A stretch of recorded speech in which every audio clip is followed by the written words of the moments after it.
The number one thing that I wish that people wouldn't have said to me is, oh, you'll get through this because you've always gotten through it before. No matter how many times you've been through this does not guarantee success. That is a stupid thing to say. All of the people who I was in their thoughts and prayers, it's like, I know that's a nice thing, but I could really use actual help, actual effort, labor, time, love. And you're just like, hey, I'm thinking of you. You're listening to Inside Bipolar, a Healthline Media podcast, where we tackle bipolar disorder using real-world examples and the latest research. Hello, and welcome to the show. I'm Dr. Nicole Washington, a board-certified psychiatrist. And I'm Gabe Howard. I live with bipolar disorder.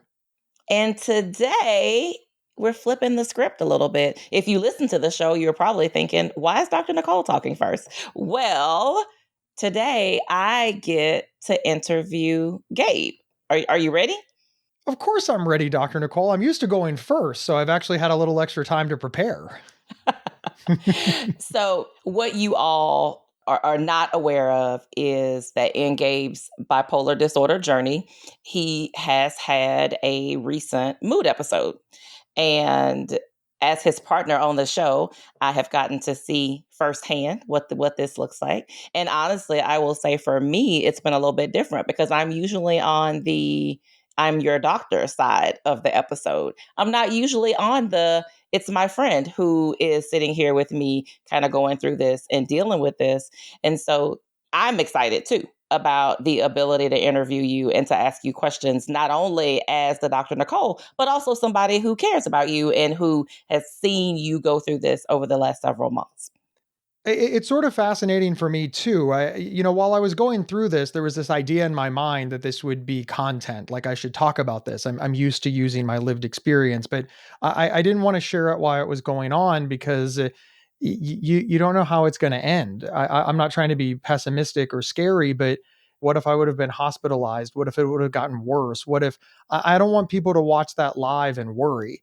So I want everybody to know why we're going to be talking about the things that I went through. It's over now. The happy ending is here. We're starting off right there. I'm fine. I got through it. I have good doctors, good therapists, good support, and I'm okay. But I also want to let the listeners know that we're going to get into the dark stuff. I mean, it was touch and go. It was scary. It was a scary thing to go through. I didn't like it. So we'll just go back to the beginning, thinking about the moments that you started to say, oh, wow, like I'm in an episode. I've been stable for a while, but I remember this place. A lot of times my patients will tell me they immediately remember it. They immediately go back to previous episodes whenever they start to notice things. What did that look like for you? And what were the moments for you that you realized, oh, wow, I think this is really happening? I don't know if it's arrogance. I don't know if it was time. I don't know, but I didn't see it coming. I missed all of the warning signs. The people around me saw them all, and I've talked to all of them. They're like, "Oh yeah, we could tell, but Gabe, you've been managing so well. We just thought you'd be fine. We thought you were aware. We thought you'd pull out of it. We asked you some questions, and you just missed it." And we're like, "Well, he's Gabe. He's fine. I haven't had a problem in a decade." So I knew I was in trouble when I walked out to my car. Every morning I go to a local restaurant and get a soda. Right, it's my morning routine. I work from home. I like to drive somewhere. And as I was walking out to my car, the manager, guy I've seen every day for like years, ran out and he said, "Hey, Gabe." And I said, "Yeah." And he goes, "Are you okay?" And I said, Am I okay? What do you mean?" He goes, I've been really worried about you the last couple of weeks, and I decided I wanted to say something. And that's the moment that I knew. And I was like, uh-oh. And then it all sort of became apparent. So random McDonald's guy sees you every morning, though. I mean, to be fair, you're at McDonald's every day. So this person does see you more than some of your actual relatives. I think it's actually really wonderful that person said, "Hey, are you okay?" I mean, we talk about reaching out to people and just asking the question. And without him asking that question, it may have taken you a little bit longer to figure out that things were not okay. So I think is really amazing that he felt comfortable enough to do that. I want to go back to the people, your loved ones, who you said they noticed too, but it doesn't sound like they said anything. They did say things though. Okay. That was the thing. Gabe, are you okay? Yeah, I'm fine. Work's just Okay. been stressful, right? I I never lied to anybody. I want to be very clear that I think this is important for any family members who are listening to this episode. I wasn't trying to hide it. I was unaware of it. They asked me what was wrong. I'm not stupid. I can tell that I'm not living my best life. I just thought it was stress. Yes. Yes. So, what's the line for you thinking back to that? Because I also imagine people that love you also don't want to push those buttons. They don't want to keep asking you, are you okay? We talk all the time about how you don't want to keep asking, are you okay? Have you taken your meds? We don't want to annoy people. We want to check in. Do you wish they had done more now that you look back? Do you wish they had come to you with more concrete examples of things they were worried about? Do you wish your loved ones, your support system had done something differently in the beginning? As a Monday morning quarterback, yeah, absolutely. If they could have prevented this, of course I wish they would have done it. But look, depression is hidden, right? Everybody has emotions. Everybody has bad days. There's a lot of things going on with my life that make life difficult, whether it's the stress of travel, the stress of family, the stress of marriage, the stress of aging, right? These things should rightly cause my mood to ebb and flow. The fact that I got into depression is somewhat in my own head, right? And what were they supposed to look at? I was still going to work. I was still meeting all of my deadlines. I was still cleaning myself, bathing. I was still keeping up with my activities. There wasn't anything that they could point at to say, there's a problem here. He's slipping. Something's going on. It was, in its own way, perfectly hidden depression. I was going to say, it doesn't sound like it was very hidden because they did notice something. They noticed that something was off, but you're right. They couldn't say, well, you're not functioning well in this area or you're not functioning well in that area. They probably also didn't know what that line was and how far to push and how much to get into that. So you're here, you realize, oh gosh, I guess I'm in an episode. This is a familiar place that I haven't been in a while. Were you hesitant to talk to your loved ones and tell them that you're in an episode? Were you hesitant to reach out to your doctor and say, hey, I need to be seen sooner? Like, was there any hesitation in any of that? Once I realized it, I started doing all of the things immediately. I started calling all the people, making all the therapy appointments, and this is where issues arise quickly. I mean, it took me 6 weeks to get into a psychiatrist, right? It took me time to do a lot of different things, and then we had to start evaluating what was going on, like what caused this. Is it Will it lift itself? Do we need to start making med adjustments? What really happened? So it really became apparent awfully quickly that this wasn't going to resolve fast, and that I Mm-hmm. needed to hunker down for several months. And then I started to figure out, well, what do I need to do? And these answers are not clear cut.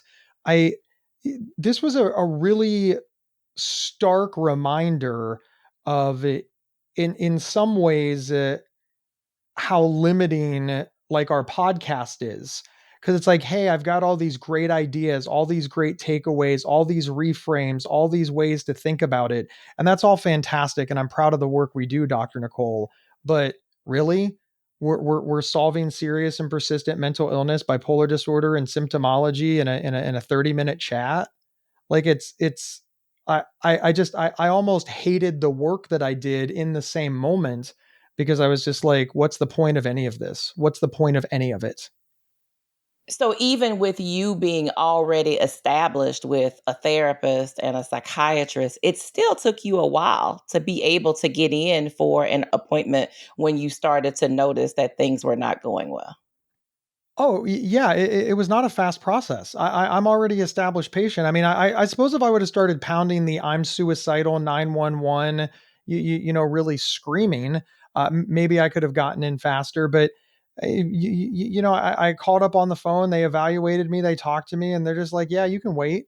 And there we go. That's what it was. They told me if it was an actual mental health crisis, I could go to the emergency room. And this is the standard of care. It was also a stark reminder that things aren't better, they're just different. Hmm. I think that also should encourage people to call early. Don't hem and haw and wait to see if things get better because you're just that many more weeks down the road.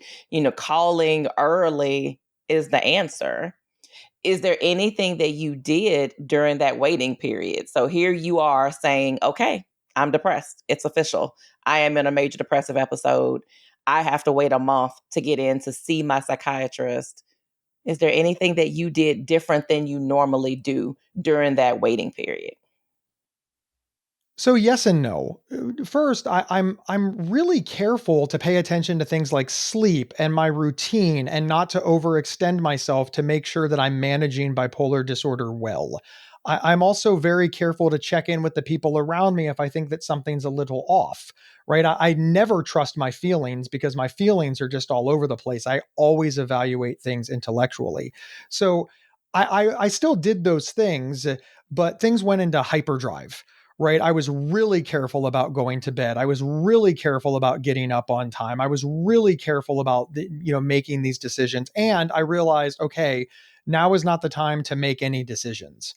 Any major life decision is just going to have to wait, and that's just life.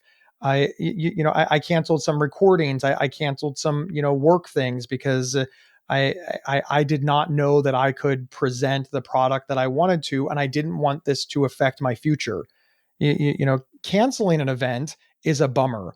Showing up at an event and having a problem is a reputation hit, is a catastrophe. I also worked on things like that. I let the people around me know. You were aware that I was depressed, and that hey, maybe these recordings wouldn't work out. I'm going to try my best, but we'll see what we get with what we get, because they're not live, so there's a safety net. So yeah, there were changes, but there was also maybe some hypervigilance of the things that I should always pay attention to. Hmm.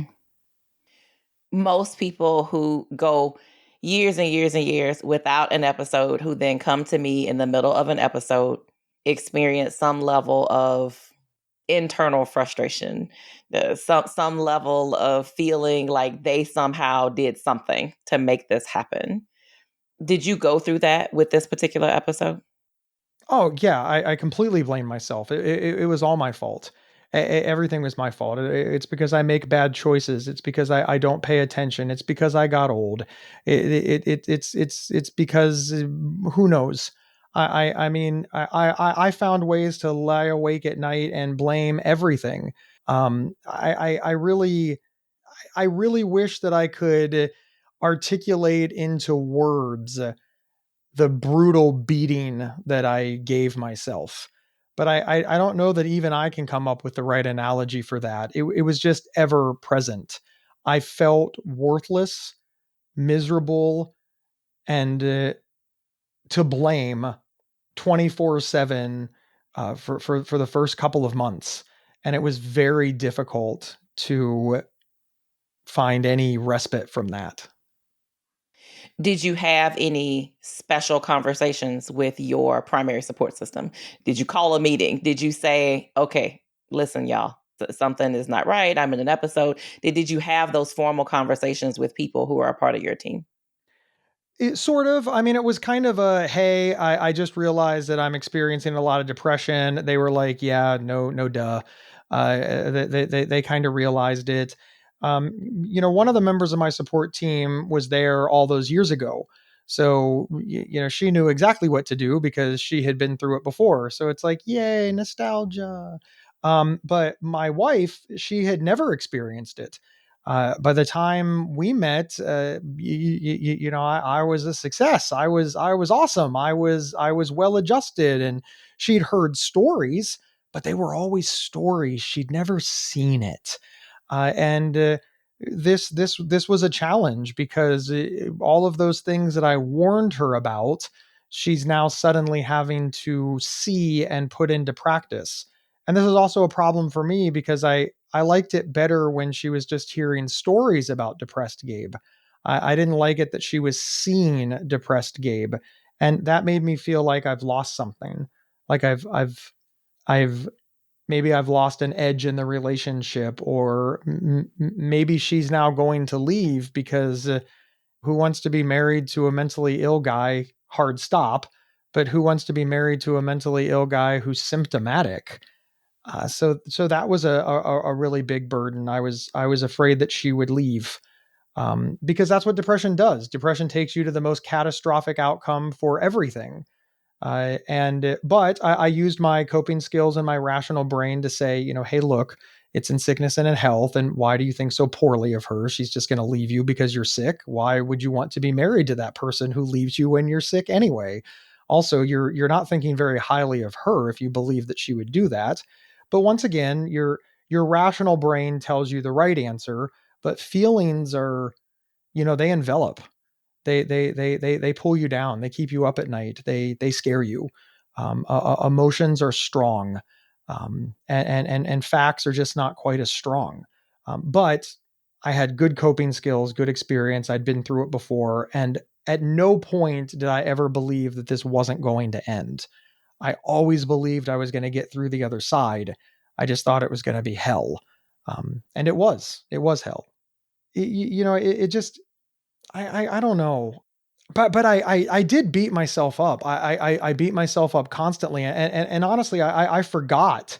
I forgot about that part of it. I forgot about the self hatred and the self doubt and the misery, and you just forgot how demoralizing and painful and life altering it really was, because so much time has passed. Mm-hmm. It's going to take some time to move through those thoughts, even though you're on the other side of this episode now. The damage is still there. The blow to the ego is still there. Your self-esteem took a hit. It's going to take some time. It's you can't spend months of your life beating yourself up and thinking that you're horrible and not expect it to have some sort of long-term consequence. Mm-hmm. And if we go back to day one, right, wherever I've decided day one is, it's a little bit of a moving target, but 24/7 I felt worthless. Mm-hmm. And then, a couple of months later, I only felt worthless 50 times a day. And people are like, "Oh, you're getting better. That's excellent." Right. But objectively, thinking that you're garbage 50 times a day is painful. And then we would move forward, and I'd only think I was garbage 20 times a day. And everybody's like, "Oh, you're doing so well. Oh my God, you had such a great weekend. I don't think it hit you at all during the weekend." And I was like, "Well, it hit me 20 times, but it only lasted a few minutes." "Oh, that's nothing compared to when you couldn't get out of bed." And right, but objectively, thinking that you're garbage 20 times a day is still painful.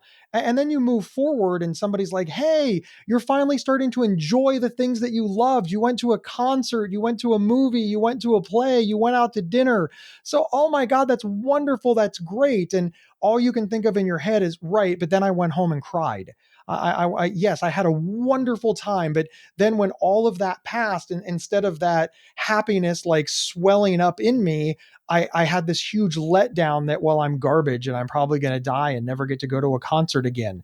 And then I cried myself to sleep. And but still, now that's still a huge improvement over the 20. So people are like, "Woohoo, he got to go to a concert."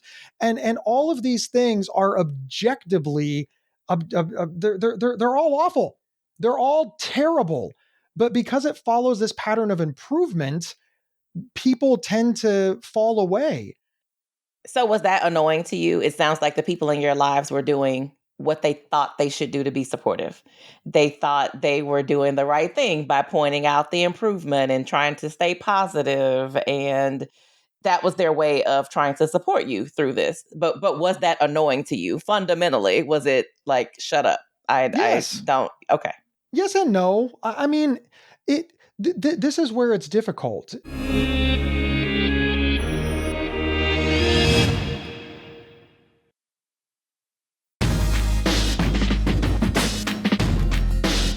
And we're back talking to Gabe about his most recent depression episode. When my wife's father died, so she lost her dad, and the people who would come up to her and say things like, "This is all part of God's plan," or "He's in a better place," or "He's not suffering anymore," that would make her really angry. And your dad loved you, and you got 64 wonderful years. Well, yeah, but she wanted 100 more, right? But she's stuck in this place where she's glad that they said something. She's glad that they hugged her. She's glad that they cared enough to show up and say the wrong thing, but they still said the wrong thing. Okay. What was the right thing? I don't think there. I don't necessarily think there is a right thing. This is why I'm kind of using death as an example. If nobody shows up and acknowledges the fact that you lost somebody that you love and that you're grieving, that wounds you. But there's nothing they can say to bring them back. There's just not. I think that unfortunately, this is one of those examples where the best thing that they can do is annoy you, because at least they're there to annoy you. My wife did many things that were wonderful, but they weren't overt, right? Like, for example, I had trouble sleeping because I couldn't clear my mind, but I would put my hand on her back, and I would count her breaths. When she would breathe in, one; when she would breathe out, two. So this would distract my mind. It would give me both the tactile feeling and occupy my brain, because I'm counting, and eventually I would fall asleep. She didn't know that she was doing it, but she was present. Sometimes I would ask her to stay. She'd be like, "Hey, I'm going to go do my own thing," and I'm like, "Will you sit with me? Like, can we just watch TV? Can you just sit next to me while I read on my phone? Can you go with me to McDonald's in the morning and just sit across the table and let me know I'm okay?" Right? And those were wonderful things. When I finally got to the doctor, and the doctor, gave me this spiel about how I've got to take care of 100% of my life, not just my mental health, but I need to drink more water. I need to cut out some caffeine. I need to exercise more. My wife started going on walks with me. And she already walks every day. She gets up every morning and works out on the treadmill. She doesn't need this extra stuff. She's going for extra walks every day because of me. So those are all the right things, right? But then people try to say something. They want to acknowledge the elephant in the room. And I think that maybe acknowledging the elephant in the room is just always going to be annoying. Mm-hmm. Mm-hmm. And I think that is an important point, because loved ones are always like, what should I have said? Like, what should I have said? And the reality is, it probably doesn't matter what you said. You could have said very little. You could have said a lot. You could have said nothing. And just because of the headspace that your loved one is in at the moment, it would have annoyed the hell out of them either way. It would have been annoying, but at the end of it all, you're there.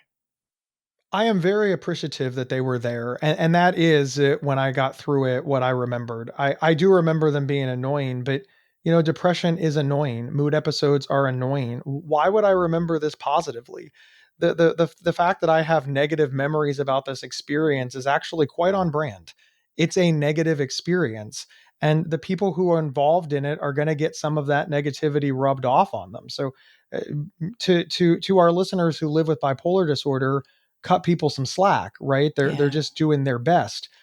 To our loved ones who love somebody with bipolar disorder, cut them some slack. They're just doing their best. Yeah. I think sometimes we just have to accept that things are just shitty, and you're not going to get the outcome that you want. So you go to your doctor and you finally get in after this long wait, and you're there. You're there, I assume, to talk about medications and what that looks like. And then your doctor has the audacity to start talking to you about your diet and your lifestyle and all these other things. So tell me, how annoying was that? Yeah, it's a real jerk move, right? Like, I'm coming in for the magic pill, and he's telling me the magic pill doesn't exist. Like how could you do this to me, buddy? Listen. He was kind of smart about it, and what he said is, hey, you should go for a walk every day. And I was like, why should I go for a walk every day? He's like, look, a 20-minute walk every day has the following benefits. And he named off a laundry list of benefits, heart health, cholesterol, mental health. I don't even know them all, but just quite the impressive list that he rattled off. And he said, if I offered you a pill that had those kind of results, you'd take it in a heartbeat. And I said, well, now we're on to something. You've got the pill. And he goes, no, it's the 20-minute walk. Go on the 20-minute walk. And I couldn't argue that logic. He's saying that for a 20-minute time investment, I will get these benefits. I wanted the benefits. I don't want to die of a heart attack. I do want to have more energy. I do want to feel better. I do want to have less depression. I do want the endorphin and mental health release. I do want the sense of pride and accomplishment. I want all of those things. And there's more. There are so many more benefits. Those are just the ones that are sticking in my mind right now. And I Mm-hmm. was like, fine, a 20-minute walk. And I did it, and it's turned out so incredible. It really has turned out very well for me because I get all of those benefits, but especially in the early days when the depression was still really hard, I could think to myself, at least I did that. What did you do today, Gabe?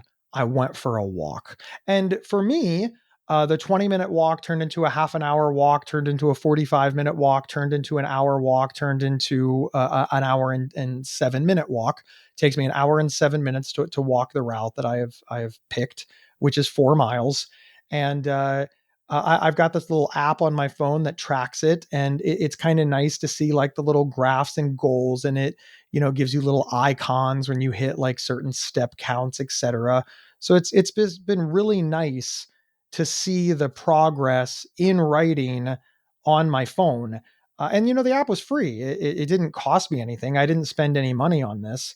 And it was just nice, especially in the early days, Dr. Nicole, to know that even if I accomplished nothing else in the day, I went for that walk. Mm-hmm. And that was meaningful. It was enough. So certainly he did not just prescribe walks and drinking more water and those kinds of things. Obviously, there were some medication adjustments during this time for you. After a period of being stable for a while, was that difficult to be open to a medication change? I mean, it was and it wasn't. I was in pretty bad shape by the time I got there, but I have to say I've been stable on these medications for well over a decade.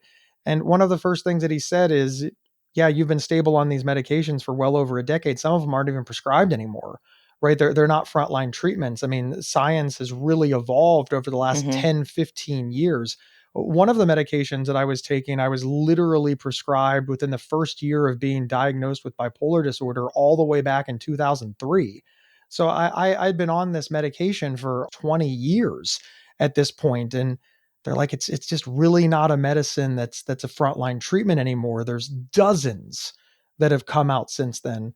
So there was a lot of excitement. New treatments have less side effects. So that was fantastic. But there was also fear. These are the medicines that got me my career. These are the medicines that got me my wife. These are the medicines that got me to Oxford. These are the medicines that got me to you. Right. And now all of a sudden I'm just discarding them because I don't know. It sort of conjured up this like, hey, I'm going to get a divorce and marry a younger woman, right? Because the new pills are sexier, right? I'm just like, why am I rejecting these things? But Mm-hmm. that's not a good analogy because I guess the analogy would be that the current wife cheated on me and stole all my stuff and took my dog, so I had no choice but to meet somebody new. But I was nervous and excited about the prospect of the new stuff, but it was hard. It was hard. I felt like things were changing and I didn't want them to change. I just wanted to be myself again. Mm-hmm. How long was your episode? How long did your depression last? Or before you started to see things improve to a significant degree? The worst of it was every bit of 6 months. That was really hard. And even as we're sitting here, I don't think I'm completely out of it. I'm not. A matter of fact, I know I'm not completely out of it. I'm hedging my bet because I want to have hope and because I don't want to scare anybody. I probably have several more months to go before it's completely back to quote unquote perfection. What what scares you the most? After going 10 years, no episodes, and now all of a sudden here you are in an episode. What has scared you the most about this experience? How vulnerable I am. I thought if I did everything right, it wouldn't hit me. I've always been worried about bipolar disorder coming back, and I've always been on guard for it. And I've slipped before, but I've always noticed it right away, and it just became a blip on the radar. I'm not saying that I've been symptom free for 10 years. Mm-hmm. I'm saying that I haven't had an episode in 10 years because I picked up the symptoms and then I was able to deal with them before they became episodes. But the symptoms compounded. They got around me. They got away from me, and I I feel stupid. I feel like I should have known better, which is ego. You know what? Because I'm an advocate for bipolar, because I lead support groups, because I've been doing this kind of work for 15 years, and I work with a doctor. I'm somehow special.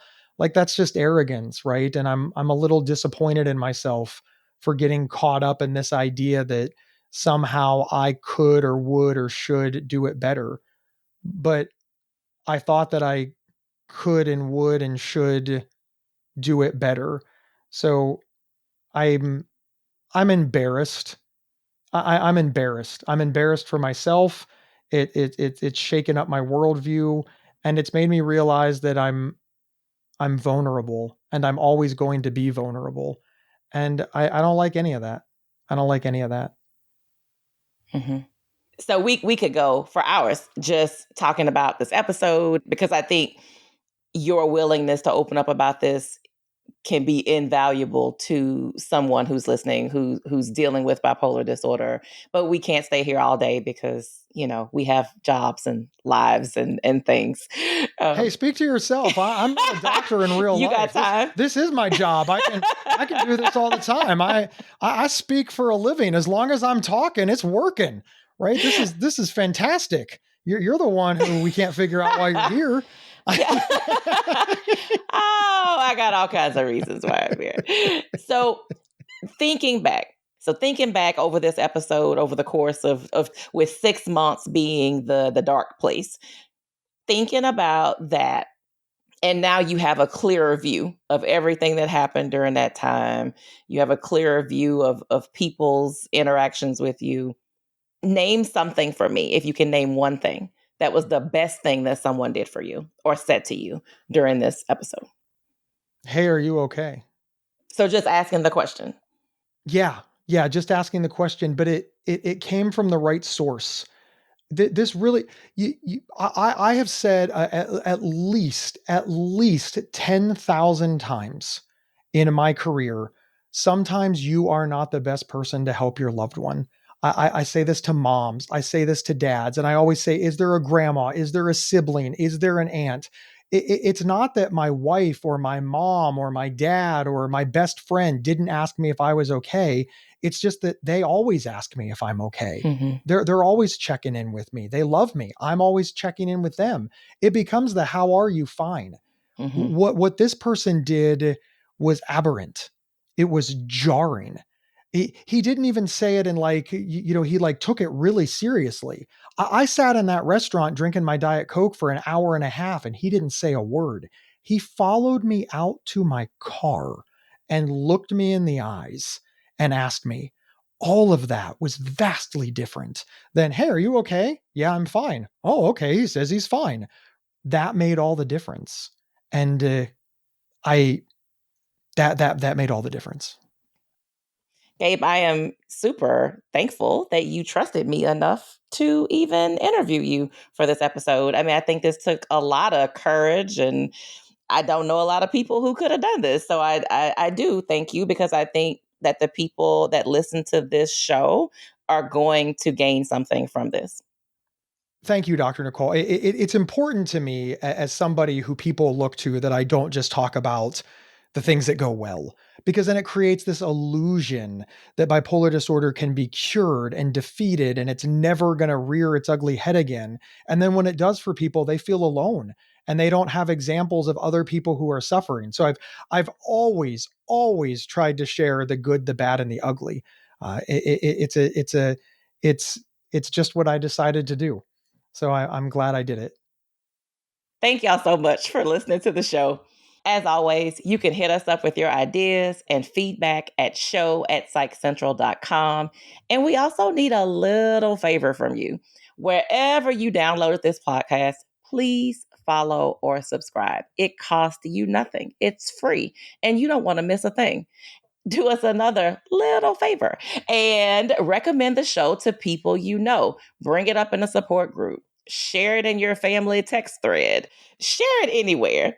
Sharing episodes that you like on social media are a great way to get us out there in front of other people like you who could benefit from hearing what we have to say every week. And just whatever you do, don't be shy, because sharing the show is how we're going to grow. And after you're done with that, you can head over to my website. I am Gabe Howard. My website is gabehoward.com. I'm an award-winning public speaker, and I could be available for your next event. I also wrote the book, Mental Illness is an Asshole and Other Observations. You can get it on Amazon, but trust me, you're going to want to go to gabehoward.com. You can also head over to my TikTok and Instagram at Ask a Bipolar. And I'm Dr. Nicole Washington. You can find me on all social media platforms at Dr. Nicole Psych or on my website, drnicolepsych.com.